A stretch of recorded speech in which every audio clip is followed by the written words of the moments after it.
Hey, once again, it's Robert with Clean Pool and Spa, and in this video I'm going to be talking about liquid chlorine, specifically sodium hypochlorite.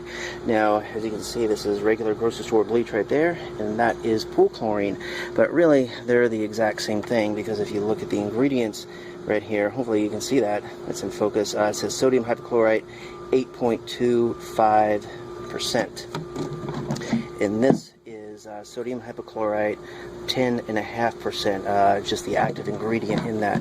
Now, these are unstabilized chlorine, unlike trichlor and dichlorochlorine. Those are stabilized chlorine. What that means is that unstabilized chlorine, liquid chlorine, or sodium hypochlorite does not have stabilizer in it. Stabilizer, conditioner, cyanuric acid, CYA, it's all the same thing.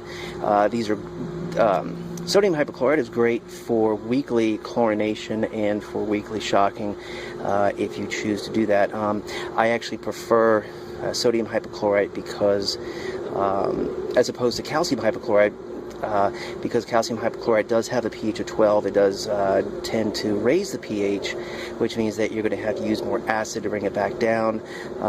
Also, calcium hypochlorite adds calcium